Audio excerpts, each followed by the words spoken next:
এক প্রখ্যাত মুক্তিযোদ্ধা, বিশিষ্ট রাজনীতিবিদ, ঢাকা সিটি কর্পোরেশনের সাবেক মেয়র এবং রণাঙ্গনের প্রত্যক্ষ যুদ্ধে যিনি নেতৃত্ব দিয়েছেন, গেরিলা যোদ্ধা যারা সাদেক হোসেন খোকা মরহুম সাদেক হোসেন খোকার পুত্র ইশরাক হোসেন ইঞ্জিনিয়ার, তাকে দিয়ে কদিন আগে জাতীয়তাবাদী মুক্তিযোদ্ধা দল বিএনপির ভারপ্রাপ্ত চেয়ারম্যান জনাব তারেক রহমানের পরামর্শে ইশরাকের নেতৃত্বে বাংলাদেশ জাতীয়তাবাদী মুক্তিযোদ্ধা দল গঠন করা হয়েছে। জাতীয়তাবাদী মুক্তিযোদ্ধা প্রজন্ম গঠিত হয়েছে। জাতীয়তাবাদী মুক্তিযোদ্ধা প্রজন্ম এই সংগঠনটি সকল মুক্তিযোদ্ধাদের সন্তান এবং দেশের প্রখ্যাত ফ্রিডম ফাইটার যারা রণাঙ্গনে যুদ্ধ করেছেন তাদের সন্তান তারা। সেই চেতনা, সেই স্পিরিট, সেই লড়াইয়ের শক্তি তারাও ধারণ করে এবং তার অন্যতম নিদর্শন হচ্ছে ইঞ্জিনিয়ার ইশরাক। আপনি দেখেছেন ফ্যাসিবাদ বিরোধী আন্দোলনে তার উজ্জ্বল ভূমিকা, তার সাহসী ভূমিকা আপনারা নিশ্চয়ই ভুলে যাননি। আর তার নেতৃত্বে আজকে মহান স্বাধীনতার ঘোষক এক অকুতোভয় মুক্তিযোদ্ধা, সেক্টর কমান্ডার শহীদ রাষ্ট্রপতি জিয়াউর রহমানের বাজারে আমরা ফাতেহা পাঠ করেছি এবং পুষ্পার্ঘ্য অর্পণ করেছি।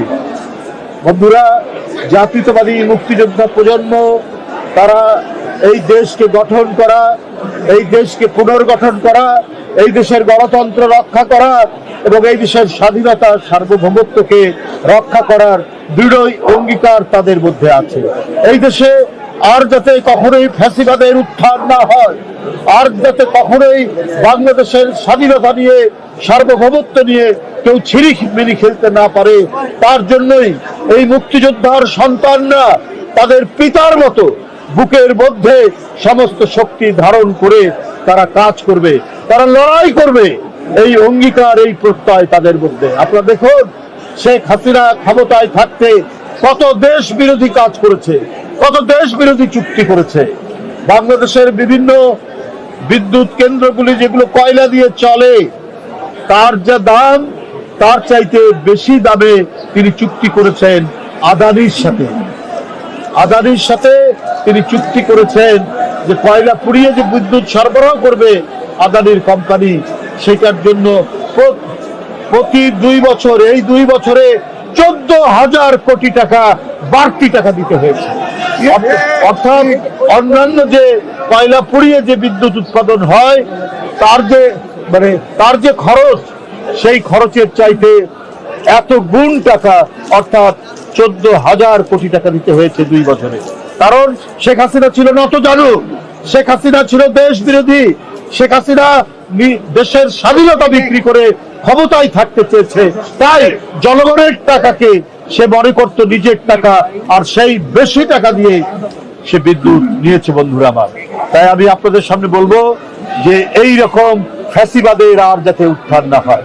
কিন্তু গণতন্ত্রকে মজবুত আর শক্তিশালী করতে হলে আজকে যে আমরা অরাজকতার আলামত যেগুলো দেখছি সেগুলোরও অবসান করতে হবে। আমাদের অন্তর্বর্তীকালীন সরকার তাকে যদি এইটা অবসান না করতে পারেন, এই যে দলবদ্ধভাবে আক্রমণ, এই যে মব, এই যে উচ্ছৃঙ্খল জনতা, তারা নানা ইস্যুতে নানা ইয়েতে তারা আক্রমণ করছে, প্রতিষ্ঠান ভাঙছে, একের পর এক যে সমস্ত কর্মগুলো হচ্ছে, এইটা গণতন্ত্রের বিরোধী কর্মকাণ্ড। এর মধ্যে দিয়ে গণতন্ত্র শক্তিশালী হবে না। আপনার গাজীপুরে একটা ধর্মের ধোঁয়া তুলে একজন হিন্দুকে পুড়িয়ে দেওয়া হলো, পুড়িয়ে দেওয়া হলো একটা গার্মেন্টস কর্মী। আমি কালকে গিয়েছিলাম লক্ষ্মীপুরে, বিএনপির সহ সাংগঠনিক সম্পাদক একটি ইউনিয়নের, সেখানে আগুন দিয়ে দুষ্কৃতিকারীরা পুড়িয়ে তার এক সন্তানকে, 8 বছরের সন্তান আয়সাকে পুড়িয়ে হত্যা করেছে। আরেক সন্তান স্মৃতি, সে ঢাকা বার্ন ইউনিটে মৃত্যুর সাথে পাঞ্জা লড়ছে। তার বাবা আগুনে পুড়ে লক্ষ্মীপুর সদর হাসপাতালে, সে সেখানে মৃত্যুর সাথে লড়ছে। এই দুষ্কৃতিকারী কারা? কেন পুলিশ খুঁজে পায় না, কেন হাদির দুষ্কৃতিকারীরা কোথায় আছে, তারা দেশে না বিদেশে, আজও সেটা প্রশাসন, পুলিশ প্রশাসন খুঁজে পায় না। তাহলে আজকে কারা দায়িত্বে আছে, কারা দায়িত্ব পালন করছে? এই দেশকে শান্তিময়, এই দেশকে দুষ্কৃতিকারী মুক্ত, এই দেশকে গণতন্ত্রের উপযোগী করার জন্য দুষ্টের দমন, শিষ্টের পালন সরকার যদি করতে না পারে, তাহলে আমাদের গণতন্ত্রের জন্য এত রক্ত, এত শহীদ, আবু সাইদের রক্ত, মুগ্ধের রক্ত, আহনাফের রক্ত, ওয়াসিম আকরামের রক্ত সম্পূর্ণটাই বৃথা যাবে। তাই এই উচ্ছৃঙ্খল ভীরতন্ত্র, দলবদ্ধভাবে আক্রমণ বন্ধ করতে হবে, ডেমোক্রেসি বন্ধ করতে হবে, যে বন্ধ করে মানুষের মধ্যে শান্তি, সুস্থি এবং ফেব্রুয়ারিতে অবাধ সুষ্ঠু নির্বাচন, ইনক্লুসিভ নির্বাচন, এই নির্বাচনের পরিবেশ নিশ্চিত করতে হবে। বন্ধুরা, জনগণ, ভোটাররা অপেক্ষা করে আছে। তারা 16 বছর 17 বছর তারা তাদের অধিকার, ভোটাধিকার প্রয়োগ করতে পারেনি। সেই সম্ভাবনা তৈরি হয়েছে, সেই সম্ভাবনাকে যাতে কোনো দুষ্ট চক্র, কোনো দুষ্কৃতিকারী, তার দুর্বৃত্ত এটা যেন নষ্ট করতে না পারে, সেটা তো অন্তর্বর্তীকালীন সরকারের দেখার দায়িত্ব। যাই হোক, আমরা আজকে শুভকামনা জানাই, আমরা শুভেচ্ছা জানাই নবগঠিত জাতীয়তাবাদী মুক্তিযোদ্ধা প্রজন্মের সংগঠন ইঞ্জিনিয়ার ইসরাকের নেতৃত্বে।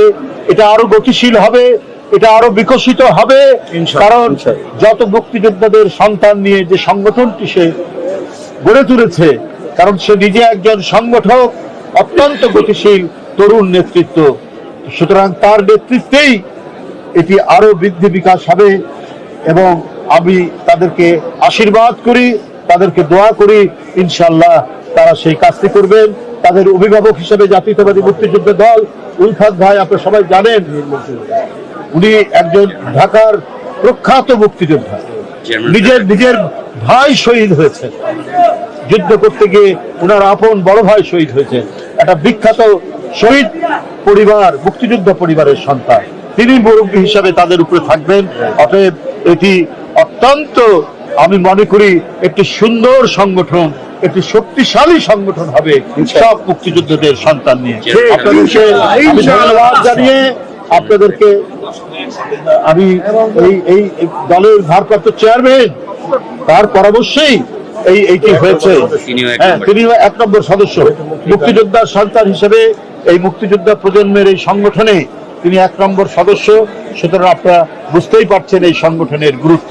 যাই হোক, আমি বিদায় নিচ্ছি। আমি একটু শুভেচ্ছা দেওয়ার জন্য ইঞ্জিনিয়ার ইসরাককে অনুরোধ করছি।